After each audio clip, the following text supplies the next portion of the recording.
Good afternoon, everyone.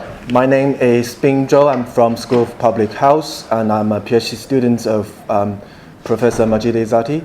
And I'm very happy to be here to present to you on behalf of the NCD Risk Factor Collaboration, our latest estimates on the global epidemic of diabetes. This topic is slightly different from what we have heard up until now, and I hope you will be interested in it. A little background on the collaboration. The collaboration was formed in 2009 with the aim to collate and analyze the most comprehensive and high-quality data on metabolic risk factors and their health effects throughout the world. The collaboration works closely with the World Health Organization and involves a network of worldwide collaborators. The collaboration published its first estimates of global diabetes back in 2011, estimated mean fasting plasma glucose levels for all the countries in the world. Diabetes prevalences were also reported, but only as a secondary outcome. Beside that, the International Diabetes Federation also reports global diabetes periodically. However, they don't analyze trends, and they use diabetes data from studies that only use self-reported diabetes, and they don't fully account for the differences in different diabetes definitions, which could be potentially problematic. And in 2011, UN held a high-level meeting on NCDs and set a global target on diabetes to halt the rise in diabetes at its 2010 level by the year 2025. And hence, we need new evidence to assess our progress towards this global target, which is the latest aim of the collaboration. Up to date, the collaboration has collated 751 population-based measurement study that has measured at least one diabetes biomarkers, which involves 4.4 million participants aged 18 years or older.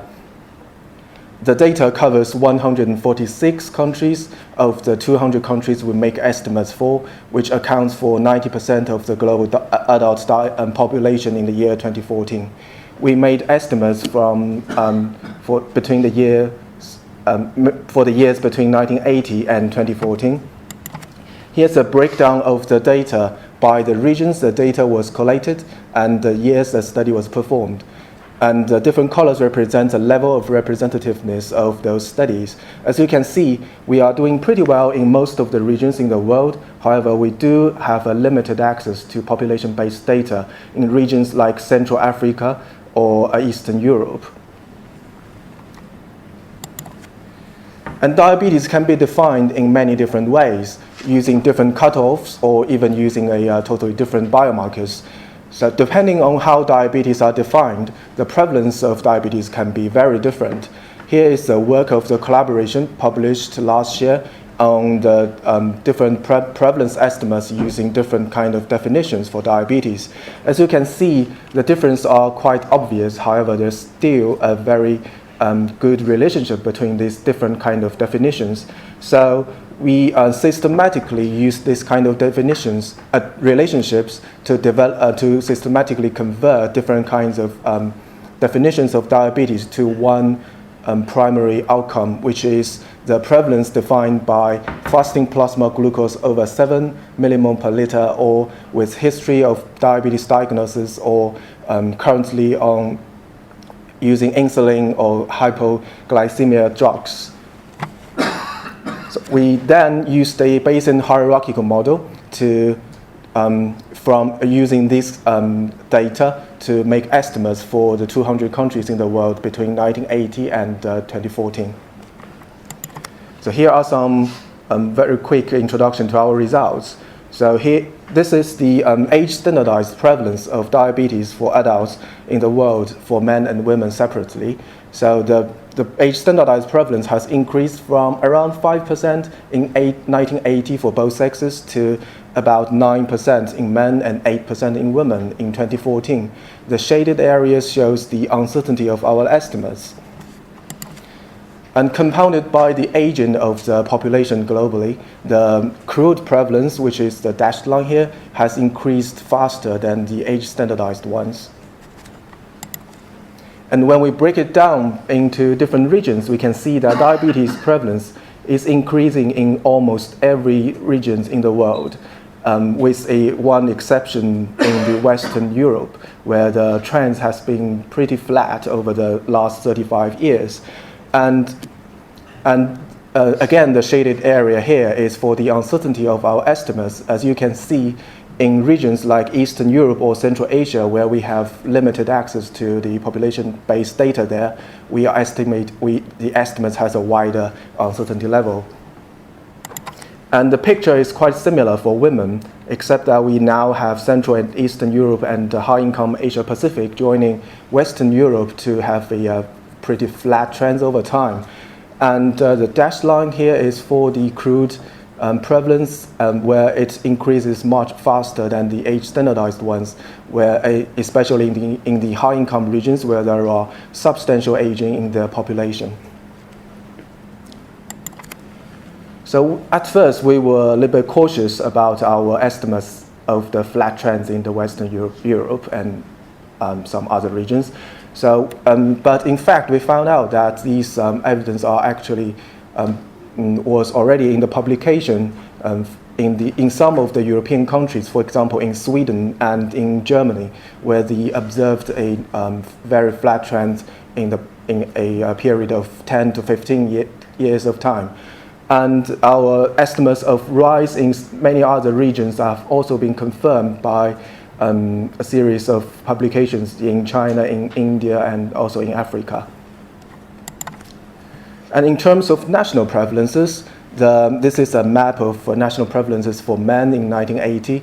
It was mostly around 3 to 5% in the world, except in Nauru, where the prevalence was already very high in the 80s, reaching 30%. And by the time in 2014, a number of other Pacific islands have caught up with Nauru, joining them in a very high level of diabetes prevalence. And American Samoa actually took over to be the leading country with the highest diabetes prevalence. And the prevalence was also quite high in the Middle East and North Africa regions in 2014. The picture was very similar for women. And here is a scatter of the 1980 level on the x-axis and the 2014 level on the y-axis for men and women for different countries. And it can be seen here that over half of the countries for men, actually 120 countries for men, have seen their diabetes prevalence increased more than doubled. And the number is 87 for women. And the world as a whole has seen men's diabetes prevalence more than doubled and women's prevalence increased by 60%. And although there are some points below the 45-degree line indicating a decrease in the prevalence, none of these decreases are statistically significant.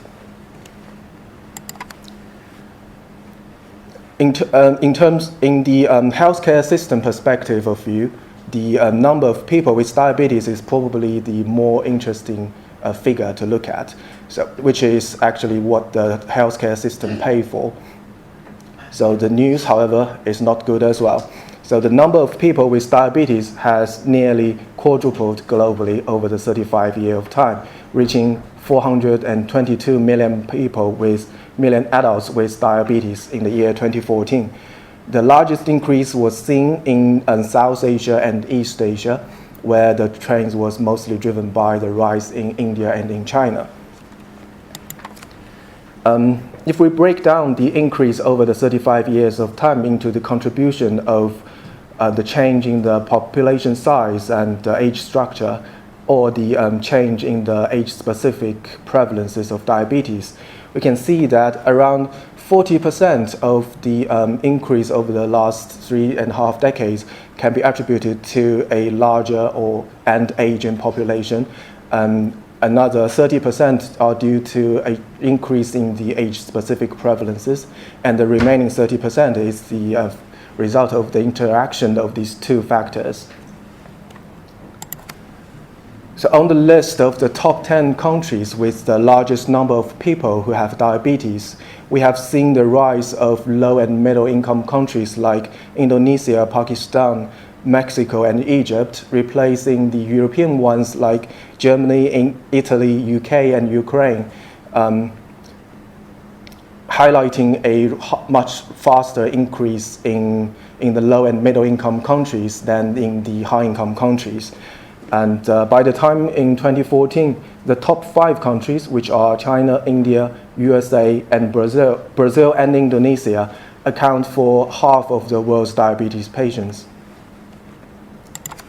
So in summary, in the last 3.5 decades, the world has seen a global epidemic of diabetes, with the number of diabetes has nearly quadrupled, and which the rise of which is as much due to demography as it is due to the epidemiology. And the age standardized prevalences has doubled in men and increased by 60% in women, and no country has achieved a statistically significant decrease. However, we do see some mixed patterns in the regional trends, and especially when we relate them with the regional BMI trends. For example, in South Asia or in Africa, the diabetes prevalences has increased much faster than you would expect from the increase in BMI. While in the European countries, especially in the Western Europe, diabetes prevalence have merely increased, but the BMI have increased quite a lot in the past few decades. And at last, we will launch a website with many tools to enable you to explore and visualize the diabetes results as well as the BMI results very soon after the paper published in the Lancet in a few weeks. So we hope these results will be of interest to all of you here, and thank you very much.